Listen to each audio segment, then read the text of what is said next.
Some viewers may find this content disturbing. Viewer discretion is advised.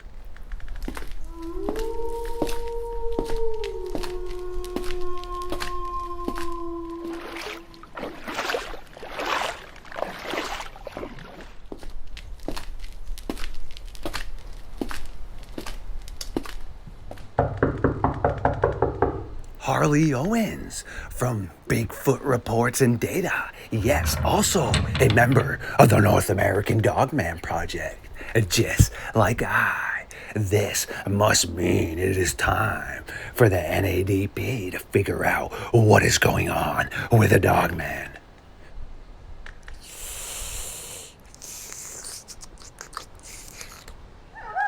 Well, now that has been taken care of, it is time for Harley and myself to take a walk into the darkness.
My creatures of the night, yes, once again, it is midnight lycanthropy time here on Star Fox Radio. Tonight, we have the one and only Harley Owens stopping back in to figure out what is really going on between Sasquatch and the Dogman. Who is more responsible for the missing people? Harley, my guy, how you been? Doing extremely well. Other than a couple of weeks ago, I got sick and was put in the hospital, but I'm on the mend and I'm ready to get back out there and start to put together the puzzle pieces on this big mystery that we've got going on. Not just the Bigfoot Dogman, but Fit Missing 411. Yeah, that's no good. You gotta make sure to take care of yourself, that's for sure. And Oh yeah. yes, we do need to figure out what's going on. It is good to hear that you're recharged and, as I would like to say, revamped and ready to roll. So, yeah, I have some really interesting stuff I've been diving into, and you're a pretty well-rounded researcher. I just tend to really spend all my time on the dog man. Obviously, I am well aware of Sasquatch and other activities that are occurring, which you and I have spoken about that before, and I've spoken about that on my podcast numerous times. Yet the other day, had a chance to really hear a terrifying, I'd say, encounter, legend, whatever people would like to use. I'm leaning more towards the encounter of the Choctaw Nation with what is, in their words, Bigfoot, Sasquatch, forest people. And I kind of wanted to touch base on that before we maybe make some comparisons. And how do you feel about all that? Yeah, I think that some of the missing 411 stuff is Bigfoot related today because based on what my research area and from what I've noticed in there, the Sasquatch that's here are somewhat friendly. They're not aggressive. They'll toy with me, so to speak. Like they'll toss rocks and stuff, but they won't really act aggressive. Um, so along with that, they have their boundaries, and if you overstep their boundaries, that's when they'll act aggressive. I'm sure of it, and I think they'll people absolutely. And it is Cherokee. Of course, they have the legend of the Cherokee Devil, It's somewhere along the lines back in, I'd say, 1800s or something like that. The Cherokee actually had a relationship with the Bigfoot Sasquatch. You know, they call them the Sukaloo here, though. But something happened, and they won't speak about what happened. So I mean, it's all in the lore and the legend. Jeez, that's so creepy. And thanks for informing the audience with that. I've also heard, I do not know the exact indigenous tribe it occurred to, but I did hear also that they had some sort of falling out with the Sasquatch or forest people, and they ended up tricking them into a confrontation with the Dogmen or dog people of the forest, allowing these indigenous people to clear the area while the Sasquatch and Dogmen were quote unquote brawling with each other. So that's why I wanted to bring that up. It's super interesting to me. And the legend with the Choctaw encounter happened back in 1855, okay? Unfortunately, it was during the time where indigenous cultures were being forced out of their native lands by Westerners, and the Trail of Tears, where around 15,000 indigenous people were forced to stoically be removed from their land in Alabama and Mississippi and walk towards their new location allotted to them by the Westerners in Oklahoma. And I believe around 2,500 of them, unfortunately, were deceased on the way there due to starvation and disease. Yet when they got to this new location, everything at first seemed to be okay. And they actually were even given more modern style houses by the Westerners. So everything was going great, more or less, for the circumstances that they were forced into. And then all of a sudden, they start waking up in the night to the shrieks of their livestock, the swine, the horses, the chickens, the goats, etc.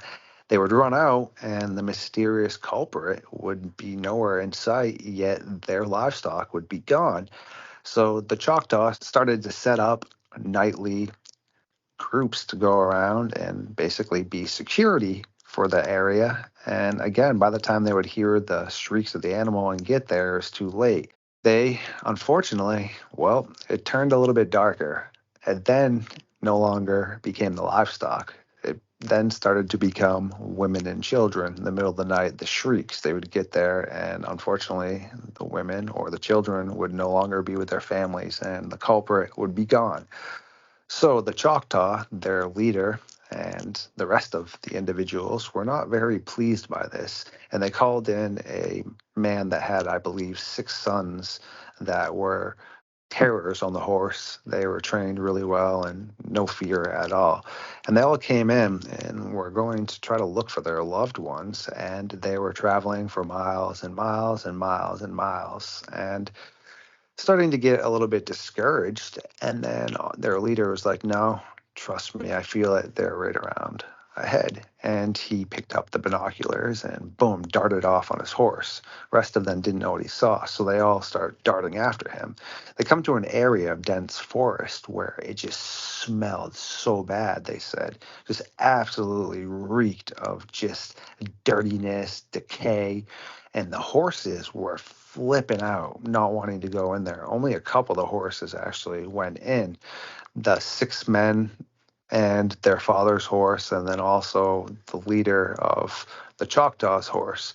So they all start going in there, and they come across an area of bones and remaining body parts where they could definitely see it was part of their women and children, but they were so disfigured and mutilated, and there was huge piles of scat everywhere, and obviously whatever brought them here was feeding on them. All of a sudden, around them, they start to see shadows moving around, and 3 of these Sasquatch creatures jump out, and they said that they had the jet black eyes, and they just looked humanish, but much larger, and just looked terrifying. So the leader of the Choctaw, enraged, just charged at the Sasquatch with his horse. And as he got in range, the Sasquatch, the closest one, just shattered his horse's skull immediately. Boom, good night. And he went flying off his horse. Well, he stands up and pulls out his revolver and starts unloading on this Sasquatch. Doesn't really do that much damage. It knocks the gun out of his hand and is wounded from it, but now the leader of the Choctaw pulls out his knife and starts attacking the Sasquatch. Well, obviously, even though that is a very heroic type move, well, it didn't end very well from him because the Sasquatch threw him back and the other two had circled around and just took his head, one of them, and pop. Good night. The Choctaw leader of the tribe just falls down. Well, his friends are completely enraged now, and they have buffalo rifles, which are, yes, okay, meant to take down buffaloes. And there is a large number of these men that just unload on these things with the buffalo rifles. Yes, it took numerous rounds, but they dropped them. One of them was still semi-conscious and alive and was making noises trying to get away, yet after seeing their leader of their tribe just beheaded, there was no mercy in any of them, so they disposed of it. And after hearing that and doing some of the research, it really makes me wonder now if Sasquatch isn't involved just as much as Dogman, okay? Because I've heard some very interesting and traumatic type Dogman encounters, yet that one we just spoke about right there is right up there with any Dogman one I've heard. And sure, maybe per area, which it does seem per area in Indigenous cultures, the lore and the feelings tend to differ a little bit. But again, I've also heard a ton of other encounters where these things would come into the village at night, take meat from Indigenous people, and they would start to hear the woots and flute sounds of them making their communications, and same thing, they would come in and steal women and children. How do you feel about that, man? Oh yeah, absolutely, 100%. Because let's just face it, that some of these Indian tribes, they had a close relationship with them, and others, unfortunately, they did not. For the Lovelock Caves, for example, I can't remember where it was at exactly, but the Indian tribes out there had a dispute with these red-headed giants that were cannibals, and they found their cave and they set the cave on fire and they killed all of them, and they found the bodies out there, and well, nobody really talks about it because apparently those bodies got taken to the Smithsonian and was never seen from again. There's some pictures floating around, but I think that the Sasquatch typically tend to rummage around through the dumpsters, trash. They hunt, of course, they hunt deer and whatnot, but if it comes down to it, turn to where they'd have to eat on people. But so I think there is rogue Bigfoot. Well, and that comes into play. These young males that are kicked out of their family group, or they just leave to go start their own family group. If they have the opportunity, I'm sure they would, absolutely. But with the dog man, yeah. My first encounter was very horrifying. My second one, it was pretty scary because it was there behind me and I didn't even know it until I was looking through the photographs. But you take two of these apex species and you can compare so much about them, and then you have to go to compare the differences and then see whichever one has the most likely outcome of being the most responsible for these missing 411s. But I will add this in here. The feral people, those are something that are, I think, much, much worse than Bigfoot and Dogman combined. I'm starting to find out a lot from my research area and from eyewitness reports. One as recent as from when I got out of the hospital. My stepdaughter's dad was fishing, and he caught a glimpse of something crouched down beside of the tree. and it went behind the tree and hid. And he walked further down the creek bank, and he had the feeling he was being watched. So he turned around, and there it was, this naked person, all dirty and mangy looking, and it had its hand behind its back. And he said that this thing threw whatever it had in its hand, and it. He said he took off. He said it. He said he was scared for his life. And let me tell you, when he looked me in the eyes, I could tell he seen something. I asked him, I was like, "Was it a Bigfoot?" He said, "No, this was a person." Jeez, bro, that's straight up nightmare fuel right there as well. And before I ask you the next question, the only thing, because I try to be as scientific based as possible. And actually, before I have a response, you're going to love this. We, because of our amazing friend Colleen, who is part of our science team, our environmentalist, well, her friend Kyle, who is a biologist and also zookeeper, is potentially interested in joining the North American Dogman Project. And I actually have a call with him tomorrow. So it's going to be really good to hopefully add to our science team. And now back to what I wanted to say is I do know I'm not a doctor, nor do I specialize in anything in the medical field, but there is a disease that's caused from people that consume other people. You get tremors, okay? So if it was maybe occasionally for some sort of deranged ritual, etc., I could see that. But if a feral person was consistently consuming other human beings, they would be signing their own unalive note, meaning they are just going to, in theory, poison themselves. I do not know the exact terminology of the disease, but any sort of some of the indigenous cultures in like the Amazon and such that were known to be cannibalistic all suffered from this disease as well, where you get the tremors and basically rot away. So I don't know if feral people could just sit there and eat people all the time, which, again, I mean, unless for some reason they've got some crazy evolution that the rest of us don't have, which isn't really possible because other people have tried to eat people and, like I said, end up getting the same disease. Yet with the Dogman and Bigfoot, they're not human based, so they could easily eat humans all the time and suffer no sort of consequences. So before I ask my next question, how do you feel about that? Yeah, I mean, yeah, the feral people have been going back with the Lord years and years here, and although I've never heard of them actually attacking somebody, but the what had happened to my stepdaughter's dad, that thing sounded like it was going to attack him, and if it didn't eat him, I don't know what it was going to do, but I'm sure that the feral people, I'm sure that they I'm sure they know how to make medicines and whatnot. I'm sure they know what's good for them to eat and what's not. And along with the Bigfoot, I'm sure that they do as well.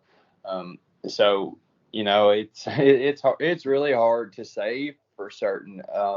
But like I'm not no doctor or nothing like that, so I couldn't tell you, But yeah, it sounds like you're definitely on to something, with these tremor diseases that people get from eating other people. Yeah, no, exactly. Same thing with you. I'm not a doctor, so I do always stress everybody to do your own research and make sure to go out and look for everything because even though Harley and I are speaking about things that are out there, just like I said, do your own research. But yeah, it is a proven fact that humans are unable to consume other people consistently. I could see a feral person wanting to take belongings to help prolong their survival, meaning taking people's backpacks, their food sources, their clothing, and then just disposing of the body or something in the cave system. Yes, okay, that 100% could make logical sense. Or I could see, again, sure, if some sinister type stuff is going on where they're doing rituals where they take a bite out of something and it's not just the same person all the time. Sure, okay, I understand that. But like I said, if someone is consistently just trying to numb on a human being when you're a human, you can't do that. Yet with, like I said, the other reasonings for them to do that, sure, that could definitely explain for why some of the people are missing, and I do agree with you fully on that aspect. And when it comes down to the Dogman, say, taking on the Sasquatch, you've had experience with both of them, okay? What's your feeling as to who would come out on top with that? Like, I mean, who do you fear more? Obviously, they both have articulated hands, from what I understand, but I do a ton of research with the Dogman. It seems like they're not necessarily the most comfortable all the time bipedally, meaning they're on all fours a lot too. Whereas it seems like Sasquatch are mostly bipedal, meaning they're gonna be able to pick up branches and rocks. But like I said, I've heard of Dogman hitting people with 2x4s, like in the old school Ohio encounter where Stephen King and Silver Bullet did the rendition of that. I've also heard of, Dogman breaking trees, smashing things, throwing things. So they're obviously capable of using their hands. Yet, correct me if I'm wrong, I've heard Sasquatch don't necessarily have these massive, huge, like raging nails like a Dogman would. But again, I don't know. So who do you think would be winning in these rumbles? Definitely, it's a fair-sided ball game. The Sasquatch, they're just pure strength. 800 to 1,000 pounds. Fully grown. Dogman, 400 pounds maybe if they're good and fully grown. It's really hard to say for certain. Ultimately, if this is a scenario, so you have a Sasquatch, it's full grown, anywhere in the range 8-10 foot tall, 800 to 1,000 pounds, and you have, say, 3 Dogmen that's opportunistically hunting in a pack, which there's reports of there being more than one creature around each other. So the Dogman, I think they're ultimately faster than a Sasquatch. So you got this mouth full of razor sharp teeth with claws. I mean, not just on the hands, but the feet as well. So, I mean, if they could strategically place an attack on a Sasquatch, it's a fair game for the Dogman. Just the Sasquatch have just brute, unimaginable strength, but they can pick up trees and stuff. But it's a fair fight. Honestly, it could go either way. It's just a matter of who has the upper hand. But me and you have also discussed that. From what I've noticed in my research area, that these things are coexisting together, as if there is no need for conflict between either of them. So they're benefiting from each other. Whether these Bigfoot, they have their hunting blinds set up, and I found several of these hunting blinds. And I've made a scenario. What if these Dogmen are running the prey to the Bigfoot that's laying in wait in their hunting blinds, and they Bigfoot pounces on the prey, and the Bigfoot gets first picks of the kill, and then the Dogman gets the rest. That's so interesting. Oh, that makes a lot of sense, and I would have to totally agree with you. I think, yeah, from most of my reports, dogmen are like 200, 400 pounds, give or take. I mean, sure, 6 to 8, 9-ish, 10 maybe, give or take, depending on how they're stretching. There are some other reports of them being bigger, but I think the only way they would be successful is, like you said, if there was 2 versus one Sasquatch, then yeah, because of the teeth and claws, if one's able to flank him or her and cause that traumatic damage to a vital area, like the neck or along the side, yeah, I don't think it would be good for the Sasquatch. But 1v1, they're too strong. Just as you were talking about that, I could just see in my head the Sasquatch literally just grabbing the Dogman from both ends and just ripping it apart with ease. And yeah, like you said, most likely they wouldn't purposely collide with each other. No predator tries to do that. I mean, wolves don't try to collide with grizzly bears. I mean, depending on food sources and scarcity, sure, they will sometimes, but it's no different than other predators. I mean, lions and leopards don't necessarily try to brawl with each other. All these things happen, but again, it's not usually something that they try to. Like, for example, coyotes usually trail behind grizzly bears and wolves and other predators and try to pick up on the scraps. And sure, the wolves will, chase them off, but also a lot of times they tolerate it. And you make an interesting point because it's no different than how we befriended canines and wolves is we would just chuck them scraps. And some of the wolves basically sold out their own kind and came and chilled with us. And okay, well, that could make sense too. Is what if, the Sasquatch were tossing them scraps after, and basically they're able to pick up on whatever, is thrown their way to make it easier. So, yeah, I agree. I Well, don't. and you and me have talked about this as well. If they come across a den and there's a Dogman pups in there, they could take them and raise them as their own. I mean, it's no different than domesticated dogs. You get a puppy and you just train it up. So I mean, Sasquatch are much more intelligent than what we are, and it's fair game for them. They could find a nest that's got Dogman pups in it and they could raise them up and train them. No, that makes a lot of sense as well. And yes, we have tapped on that. And Ernie actually was the first one to inform me on that. The Squash Whisperer, Ernie Avio, I believe you know who he is and have spoken to him Yes. before. Yes. So I started doing some more research after about that. And yes, apes, baboons, monkeys in places like India and other areas where humans live in close proximity to them, they do take puppies and have been known to raise wolves as their own, etc. Because as they get older, they now have something that feels a part of them and will help defend them. But they also have been known to steal babies and stuff and eat them. So if baboons and monkeys and other primates are doing this type of behavior, I'm not saying or suggesting a Sasquatch is a primate. I don't know enough about it. I know that they seem to fall into, they could be a missing link in the human genome pool. They could be something separate from us, but they could also maybe have some sort of lineage with the Gigantopithecus. I don't know. There seems to be some quality evidence for all sides of that. So I have no clue, and I do not consider myself educated enough in the topic to make any sort of clarity or credible response to that. But it just seems like if they are any of those, they would still do that type of behavior. And that just makes it really interesting to try to peel back the layers on that.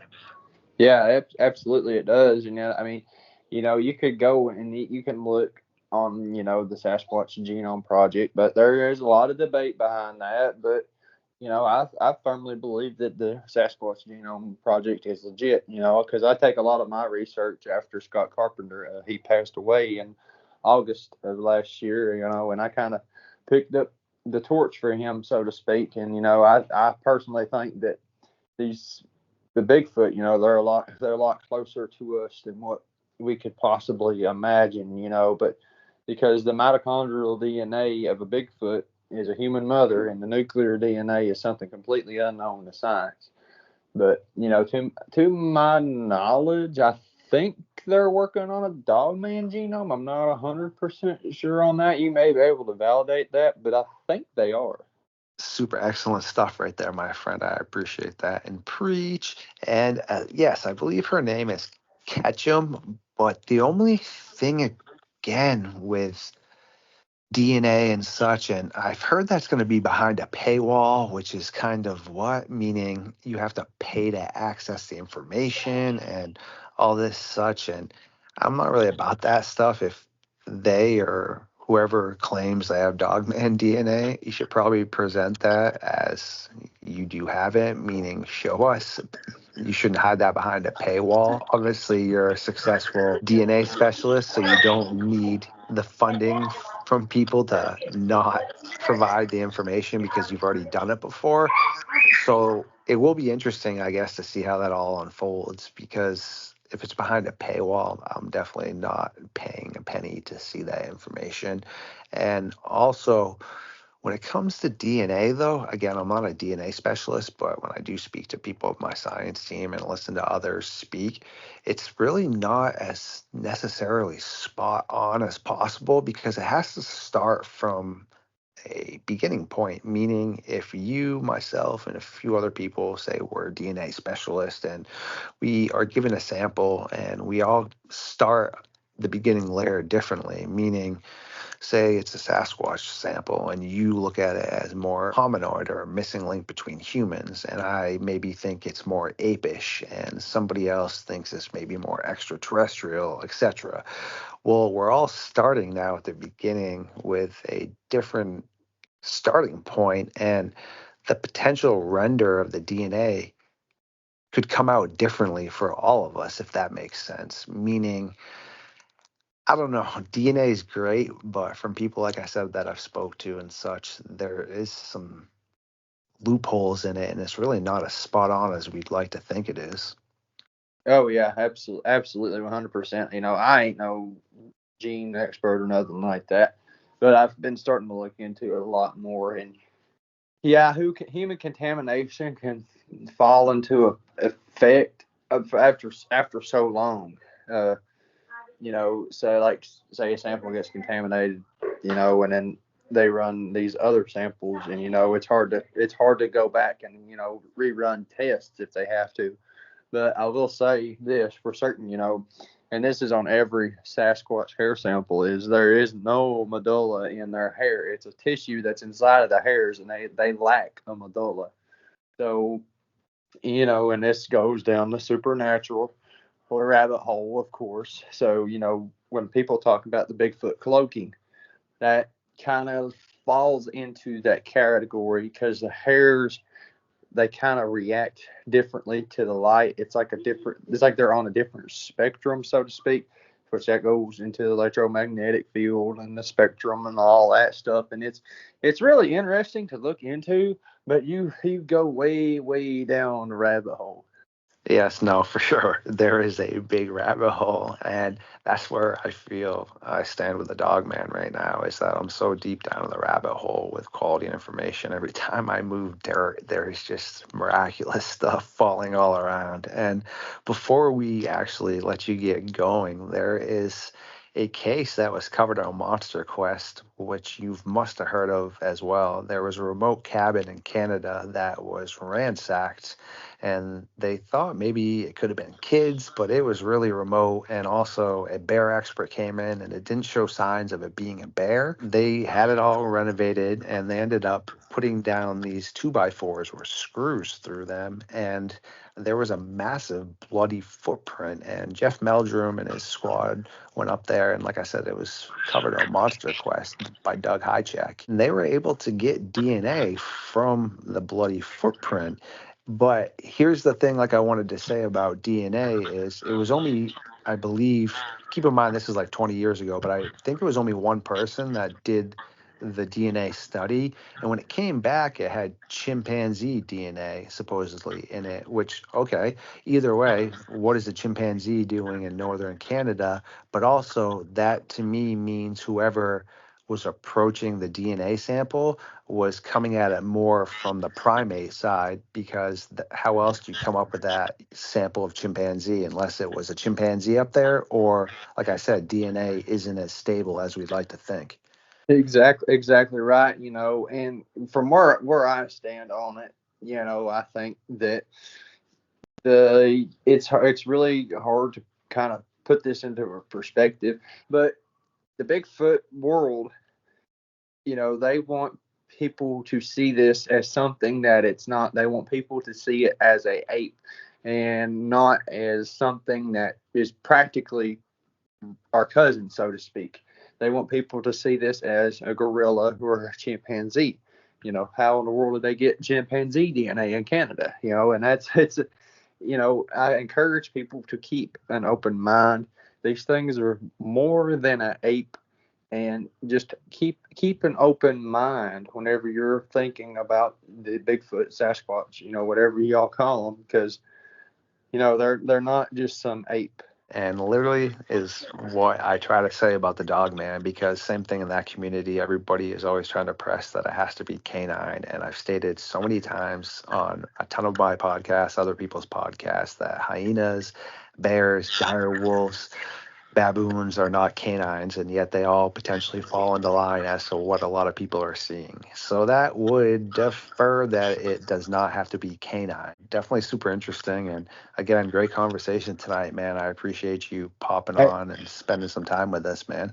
Yeah, I appreciate you, my friend, and there's much more to come for me and Kenny, everyone. So y'all got to stay tuned for that. Be sure to subscribe to Kenny's channel, and if you feel like it, hop on over to Bigfoot Reports and Data and follow along with me. I just don't cover Bigfoot. I cover Dogman and just about anything else that's running the woods here in East Tennessee. Thank you for everyone who once again stopped by tonight for another episode of Midnight Lycanthropy here on StarFox Radio. If you do enjoy my content, please like, subscribe, and share it.